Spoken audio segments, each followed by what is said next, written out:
ये कहानी एक लड़के के बारे में है जिसका नाम होता है एरन। एक दिन एरन हाइकिंग के लिए एक जगह पर जाता है और वो जगह पूरी तरह से वीरान होती है। वहाँ पर दूर दूर तक कोई भी नहीं होता और जब एरन हाइकिंग कर रहा होता है तो तभी उसे वहाँ पर दो लड़कियाँ दिखाई देती हैं। असल में ये लड़कियाँ अपना रास्ता भूल गई थी। तब एरन उनसे पूछता है क्या मैं तुम्हारी कुछ हेल्प कर सकता हूँ। तब ये कहकर फौरन एरन उन लड़कियों के पास जाता है। यहाँ पर एरन उनकी हेल्प करते हुए उन्हें सही रास्ता बताता है और फिर वो इन्हें गाइड करते हुए इन्हीं के साथ आगे के सफर पर निकल जाता है। और जब ये काफी आगे निकल जाते हैं तो एरन इन्हें बताता है कि मैं एक और रास्ते को जानता हूँ और मैं गारंटी देता हूँ कि आपको सफर में बहुत मजा आने वाला है। और अब ये तीनों माउंटेन पास के जरिए आगे बढ़ना शुरू कर देते हैं और ये रास्ते काफी नैरो यानी तंग होते हैं। और जब ये तीनों थोड़ा आगे पहुँचते हैं तो एरन वहाँ से कूद जाता है। तब ये देखकर वो दोनों लड़कियाँ डर जाती हैं क्योंकि उन्हें ऐसा लग रहा था कि शायद एरन गिर गया है। लेकिन तभी एरन नीचे से उन्हें आवाज लगाता है। असल में वहाँ पर बहुत सारा पानी था, वो जगह एक पूल थी। अब एरन उन दोनों को भी नीचे कूदने के लिए कहता है। तब ये दोनों लड़कियाँ एक एक करके पानी में कूद जाती हैं और ऐसा करने में उन्हें बहुत मजा आता है। वो वहाँ पर काफी एंजॉय कर रहे होते हैं। इसके बाद ये तीनों अपने सफर पर आगे निकल जाते हैं। अब वहाँ से निकलने के बाद एरन को हाइकिंग के लिए आगे जाना होता है और उन दोनों लड़कियों को अपने घर जाना होता है। तो इसीलिए ये लोग यहाँ पर अलग अलग होने से पहले सेल्फी बनाते हैं। एरन उनसे पूछता है क्या हम लोग दोबारा कभी मिलेंगे। तब उनमें से एक लड़की कहती है कि कल हमारी रात एक पार्टी है जिसमें कि तुम भी आ सकते हो। इसके बाद एरन उन दोनों लड़कियों को गुड बाय कहकर वहाँ से निकल जाता है। एरन अब माउंटेन पास से आगे बढ़ रहा होता है। वो काफी खुश होता है, वो इस हाइकिंग को काफी एंजॉय कर रहा होता है। लेकिन यहाँ के रास्ते बहुत ही ज्यादा तंग और खतरनाक होते हैं। और जब एरन दो तंग पहाड़ियों से नीचे उतरता है तो वहाँ पर एक बड़ा सा पत्थर होता है और जब एरन उस पत्थर का सहारा ले रहा होता है तो तभी वो पत्थर खिसक जाता है, जिसकी वजह से अब बेचारा एरन नीचे गिरने लगता है। और वो पत्थर जिसका एरन ने सहारा लिया था वो भी उसके साथ साथ आकर उसके हाथ पर गिर जाता है, उसके राइट हैंड पर। और अब एरन का हाथ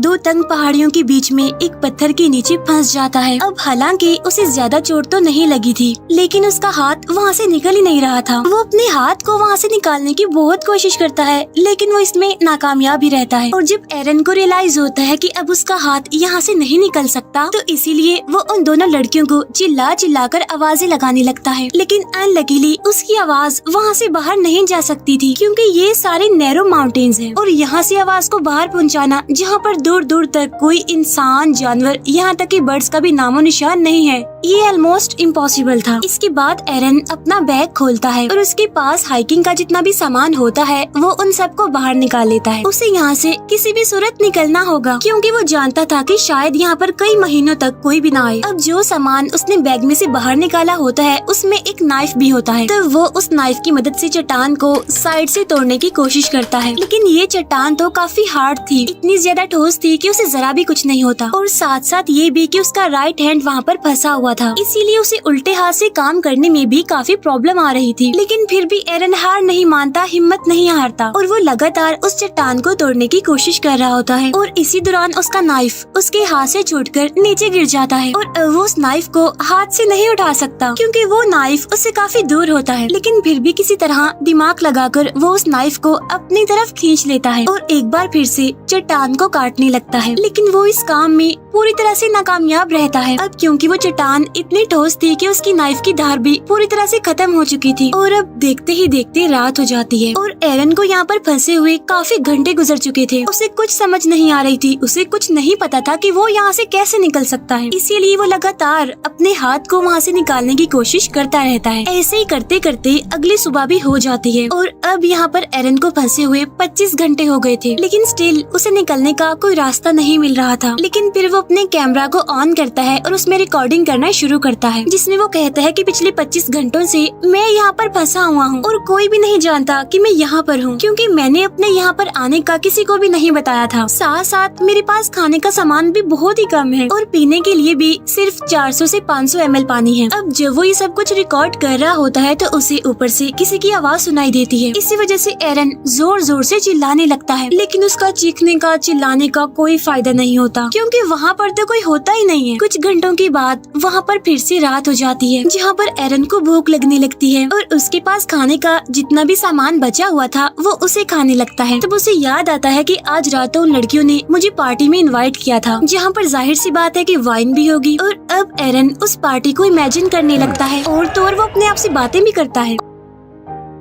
और उसे वो टाइम भी याद आता है जब वो हाइकिंग के लिए सैटरडे को अपने घर से निकल रहा होता है, जहाँ उसके पास उसकी मदर की कॉल भी आ रही होती है, लेकिन वो उनकी कॉल नहीं पिक करता, उन्हें नहीं बताता कि वो हाइकिंग के लिए जा रहा है। और अगर एरन ने उन्हें बताया होता तो शायद वो उसे ढूंढते हुए यहाँ पर आ जाती, लेकिन अब कोई भी नहीं जानता कि एरन आखिर है कहाँ पर। अब तीसरे दिन यानी कि मंडे को एरन एक पुली बनाता है। वो रस्सियों के जरिए उस पत्थर को बांधता है जो पत्थर उसके हाथ के ऊपर पड़ा हुआ है, और रस्सी के दूसरे हिस्से से वो उस पत्थर को उठाने की कोशिश करता है, लेकिन इतनी स्ट्रगल करने के बावजूद भी वो पत्थर अपनी जगह से हिलता तक नहीं है। इसके बाद वो रस्सी के उस सिरे को अपने पाँव में फंसाकर पूरा जोर लगाकर उस पत्थर को हिलाने की कोशिश करता है, लेकिन इस बार भी कोई फायदा नहीं होता। मुसीबत तो बढ़ती जा रही थी क्योंकि 3 दिन हो गए थे और अब उसका पीने का पानी भी खत्म हो गया था। अब क्योंकि वो यहाँ पर फ्री है, उसके पास कोई काम नहीं है, इसीलिए वो छोटी छोटी चीजों को भी नोटिस कर रहा था यहाँ पर, जैसे कि एक बर्ड ऊपर आसमान से उड़ रहा है, वो वहाँ से हिल भी नहीं सकता और कभी कभी वहाँ पर कुछ खतरनाक इंसेक्ट्स भी आते रहते हैं, और अगर वो उन इंसेक्ट्स को मारकर उन्हें खाना चाहता है तो उसे उनके आने का इंतजार करना होगा। और तो और इस माउंटेन पास में एरन को एक दिन में सिर्फ 15 मिनट धूप मिलती है, क्योंकि उसके बाद धूप तो वहाँ से चली जाती है। अब 3 दिन से एरन यहाँ पर भूख से, प्यास से और ऐसे माहौल से काफी परेशान हो गया था, और इसीलिए अब वो ये डिसाइड करता है कि वो अपने हाथ को ही काट देगा। तब ये सोचकर वो अपने हाथ के ऊपर वाले हिस्से को यानी कि बाजू को अच्छे से बांध लेता है, और उसके पास जो नाइफ होता है वो उसे अपने बाजू को काटने की कोशिश करता है, लेकिन उस नाइफ की धार तो खत्म हो गई थी, जिसकी वजह से उसकी बाजू की पतली सी स्किन भी उस नाइफ से नहीं कट रही थी। तब इस बात से एरन काफी डिसअपॉइंटेड हो जाता है, और इसीलिए वो कैमरा में रिकॉर्ड करता है कि कभी भी सस्ते टूल्स मत खरीदना, क्योंकि ये तो बेकार होते हैं, किसी काम के नहीं होते। अब इस तरह करके एक और दिन गुजर जाता है, और जब रात होती है तो एरन को अपने पुराने दिन काफी याद आ रहे होते हैं। उसे अपनी फैमिली, अपनी बेस्ट फ्रेंड और अपने बहुत सारे फ्रेंड्स याद आ रहे होते हैं, और जब वो लोगों को याद कर रहा होता है तो ऊपर आसमान में बादल आ जाते हैं, और देखते ही देखते बहुत जोरों से बारिश होने लगती है। क्योंकि एरन के पास पानी खत्म हो गया था, इसीलिए वो अपनी बोतल में पानी भरने लगता है, और उन तंग माउंटेन्स में भी पानी आने लगता है जहाँ पर एरन फंसा हुआ था। और अब देखते ही देखते पानी का लेवल बढ़ता जा रहा था, जिसकी वजह से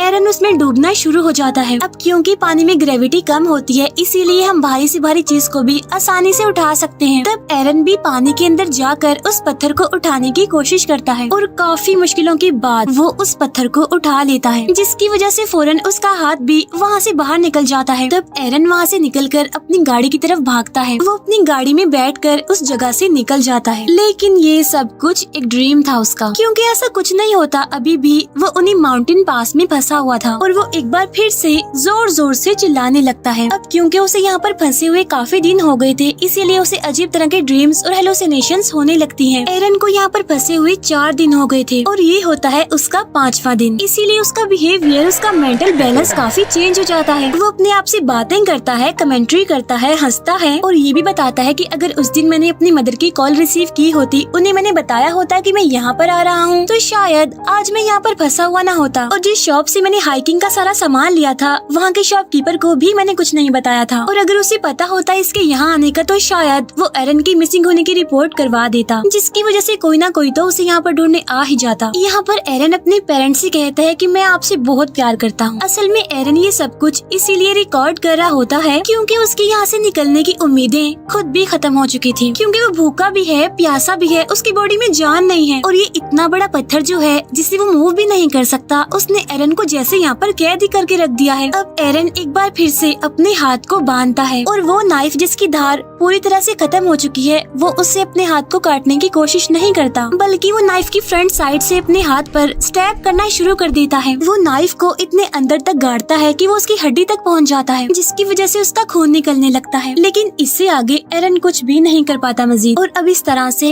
एक दिन और गुजर जाता है।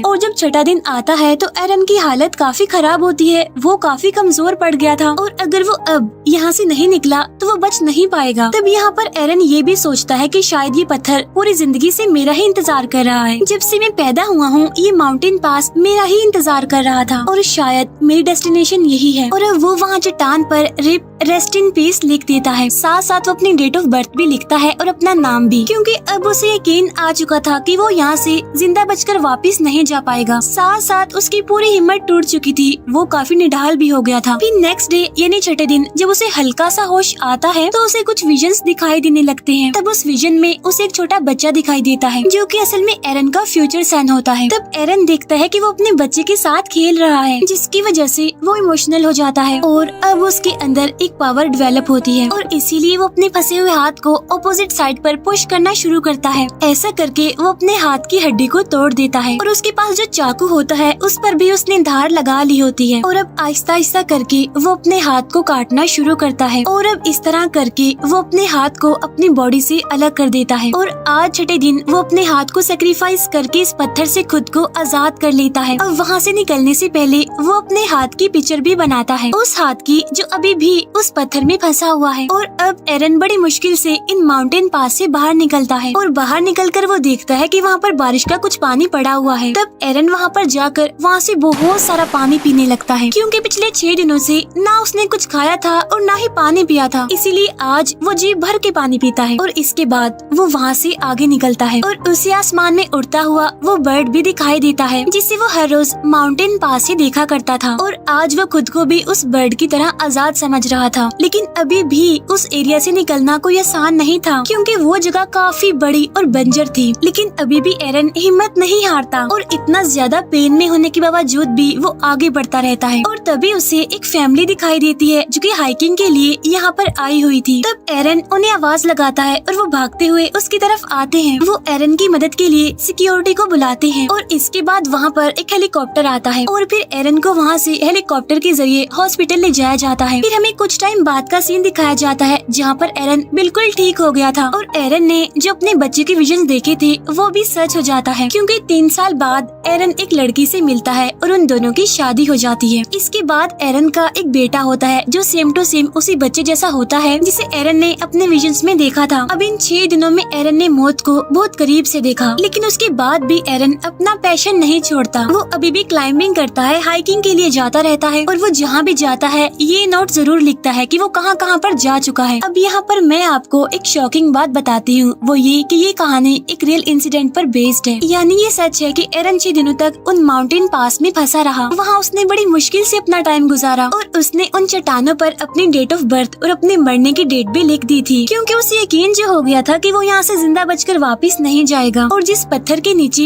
एरन का हाथ फंसा था उसका वेट 360 kg था। खाने पीने का सामान भी बहुत थोड़ा था, लेकिन फिर भी जो उसकी अच्छी बात उसने हिम्मत नहीं हारी और यही वजह थी कि फिर भी उसने 5 दिन तक सरवाइव कर लिया। और छठे दिन जब उसको लगा कि वो नहीं बचेगा तब किसी पावर ने उसका साथ दिया, जिसमें उसे अपने फ्यूचर सन के विजन्स आए, जिससे उसे पावर मिली और वो वहाँ से निकलने में फाइनली कामयाब हो गया। एरन ने अपने एक इंटरव्यू में ये भी कहा होता है कि अगर वो पहले अपना हाथ काट देता तो उसका बहुत सारा खून बह जाता और वो यहाँ से बचकर बाहर ना निकलता। और जब उसने अपना हाथ काटा उस टाइम भी अगर वो अपना हाथ ना काटता तब भी वो वहाँ पर मर जाता। जब उसने अपना हाथ काटा तो उसकी बॉडी वीक थी, इसीलिए उसका खून ज्यादा नहीं बहा और इसी वजह से हाथ कटने के बावजूद भी वो 4 घंटों तक वहीं पर ही घूमता फिरता रहा। अब इस तरह से एरन ने कभी ना हार मानने वाले अपने जज्बे को दिखाया और इसी के साथ ही ये मूवी यहीं पर एंड हो जाती है। Thank you for watching.